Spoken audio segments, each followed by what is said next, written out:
Hi, I'm Kenneth Pybus, Chair of the Department of Journalism and Mass Communication at ACU.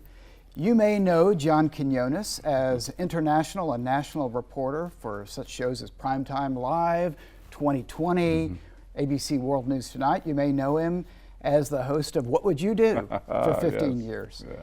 And we have John here today to help us to celebrate 10 years of the Race and Media Colloquium. And we have him in the studio today just to talk a little bit about journalism and the history and his past in journalism. So, John, thanks for being here. Thank you, Kenneth. It's good to be here. So, tell us about the industry, the industry of journalism when you entered there in the 70s. It was really well respected. You know, I missed that. Back then, people had a lot of confidence that what we were saying on national television and network television and even in local television. I worked in local TV in Chicago. People respected us a lot more than it seems to be the case now. I think it's devolved a little bit because so much opinion over the years has now been expressed on television. People don't know who to believe and whether what they're seeing on a particular channel is the truth or not. So it's a little more difficult now to convince folks that we are giving you the facts and that it's unbiased.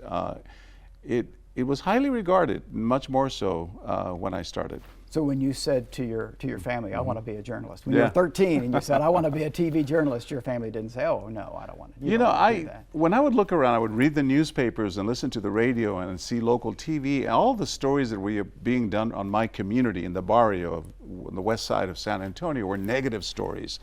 Stories about drug dealing and immigration and gangs. And yes, there was that problem, there was that violence aspect to our community, but there were also heroes in my community that I knew them myself.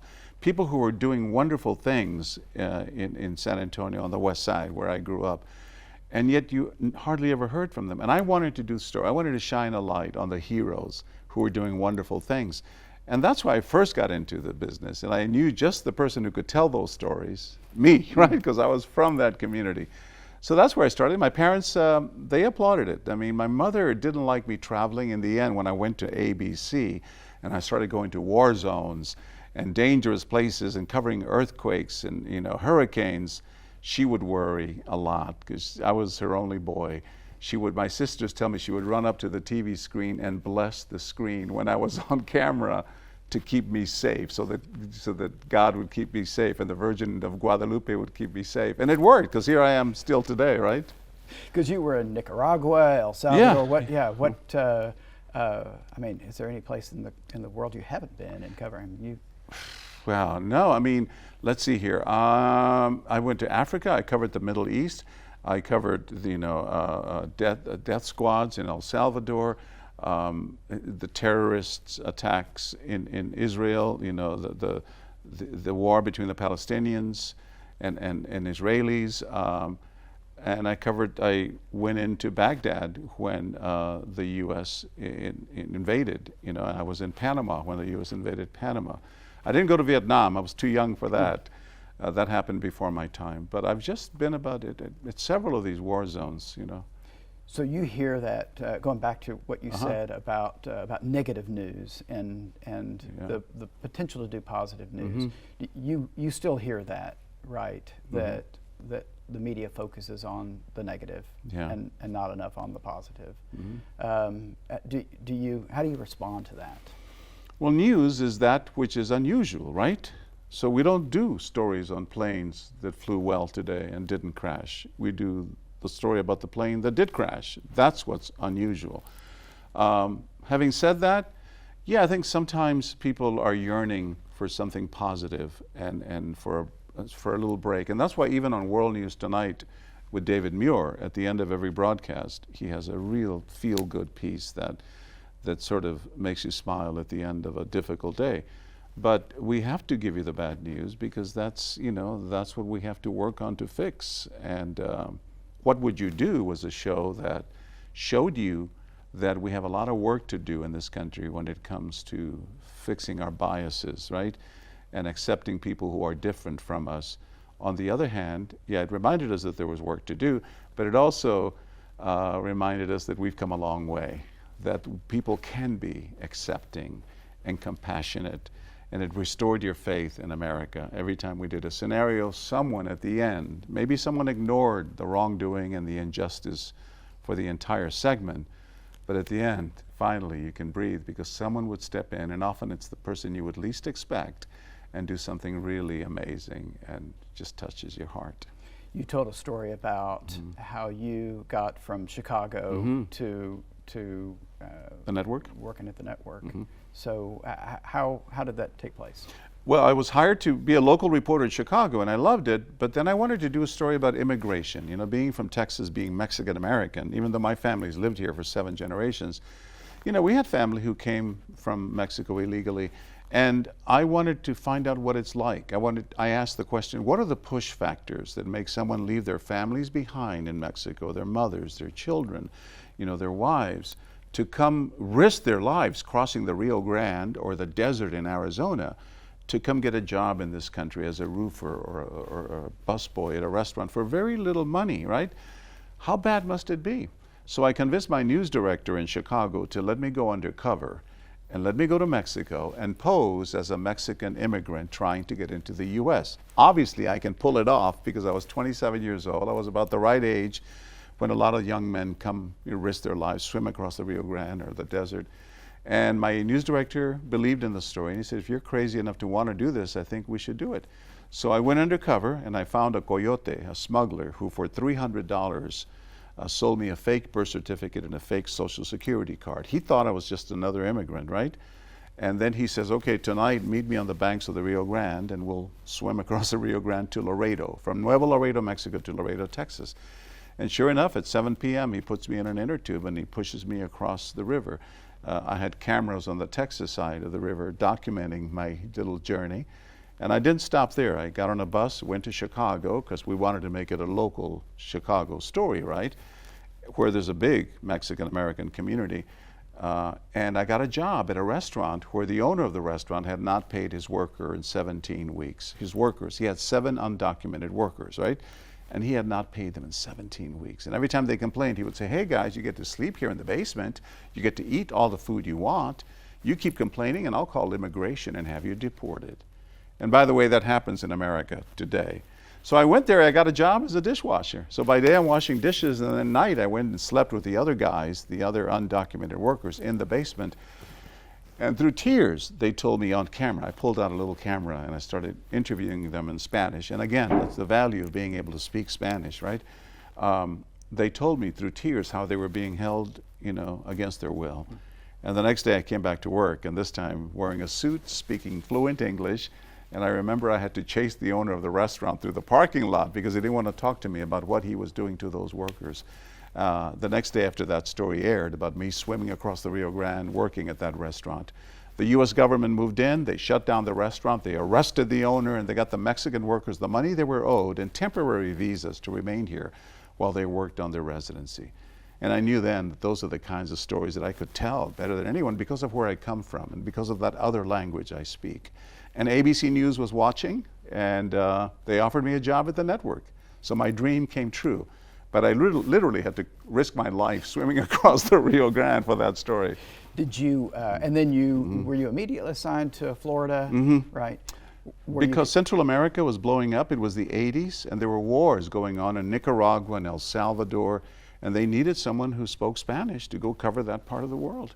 In fact, the guy before me, one of the correspondents before me, Bill Stewart, didn't speak Spanish. He was stopped at a military checkpoint when he was reporting for ABC News in Nicaragua, and he was shot and killed on camera, captured by his camera crew because he couldn't communicate with the soldiers. And the networks then saw the value in having someone like me who could speak the language at least. Obviously, it was good for you to be in that position. Were you concerned about being essentially assigned to the Latino beat? Yeah, no. I mean, I see myself, you know, not as the Latino journalist, but a good journalist who happens to be Latino, right? I think we should draw on our strengths, whatever it is. You know, if you're a doctor and you're a medical reporter, you can bring great insight to medical stories. Having grown up in South Texas, you know, the immigration story was very close to me. I've been allowed and I've been asked to cover stories all over the world. So maybe initially, you know, I got that job. And who cares, man? If that was the way I got into the network, I'll take it, you know? And I was also very bold. I thought, you know, when you're young, you think you're invincible. So it didn't scare me to be covering these war zones in Nicaragua and El Salvador. And I wasn't alone. I had a cameraman who was my best friend, and a sound man and a producer. We were like a band of brothers who were all in their 20s, late 20s, and we thought we could conquer the world, and we did some tremendous stories. I think I won 7 Emmys for a lot of the work that we did down there. How has reporting changed, especially international reporting? How has that changed over the period since Well, you in the old started days, doing we had to travel with a big camera crew. There was no other way to do it but have a big camera and a sound man behind it with a recorder. Now we can use our phones to document great stories with great video and much smaller cameras if we take the cameras. So it's easier in many ways to travel that way. You can edit the piece on your laptop.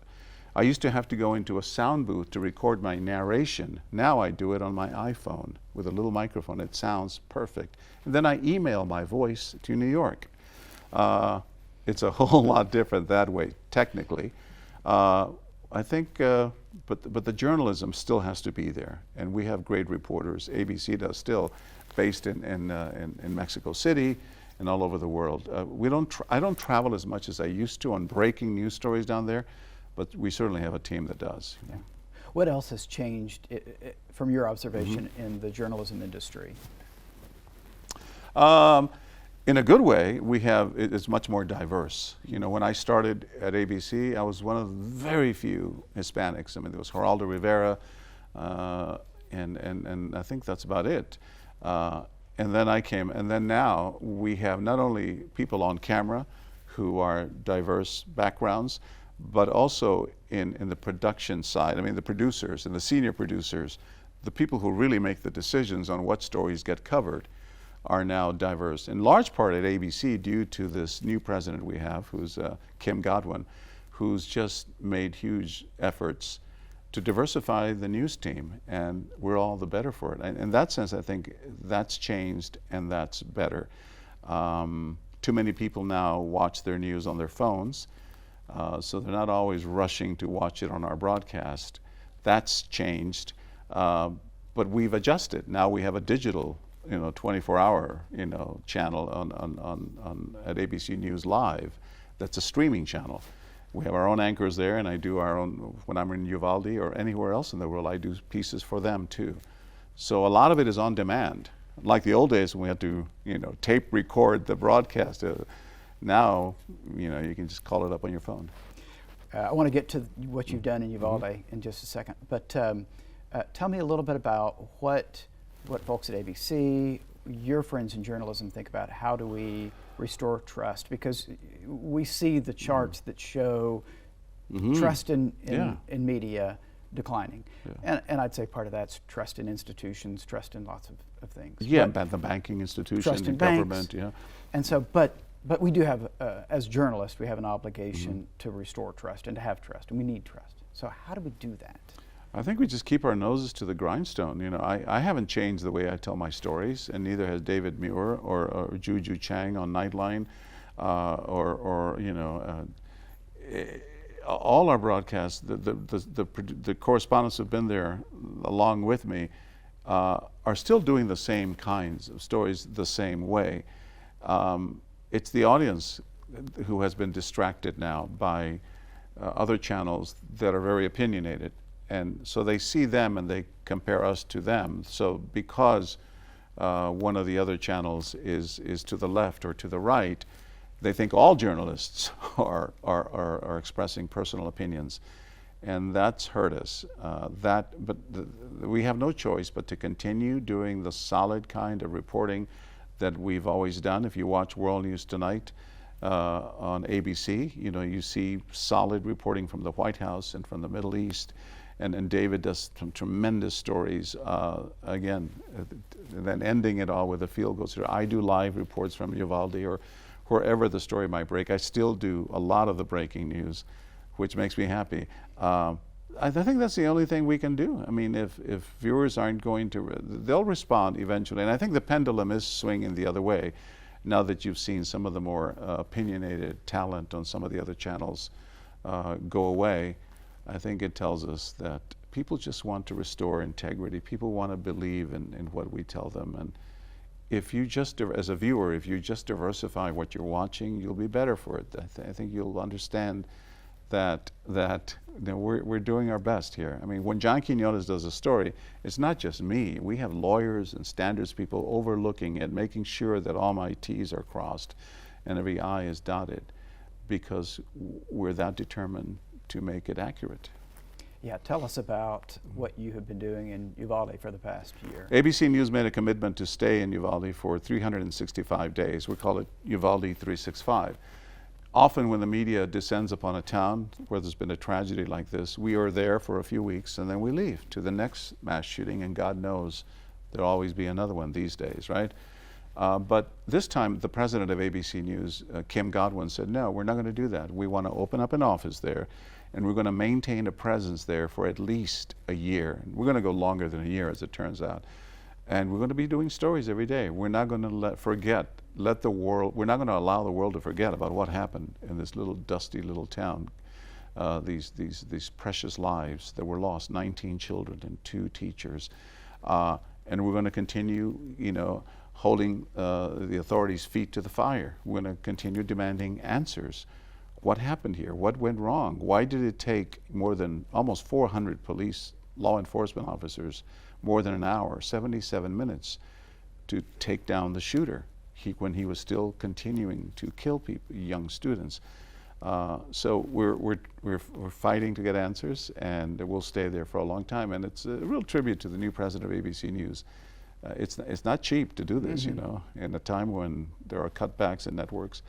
We've invested a lot because we're in pursuit of the truth. And you have the 2-hour documentary. On May 19th, yeah, we're going to be doing a special 2-hour broadcast on May 19th. It's going to shine a light on everything that happened there and what's happened since. Anything you can give us as a preview of what we might learn as part of that report? You will hear from the families and the frustration, and you'll hear from Austin about what's happening with gun reform, which the end is very little, as you know.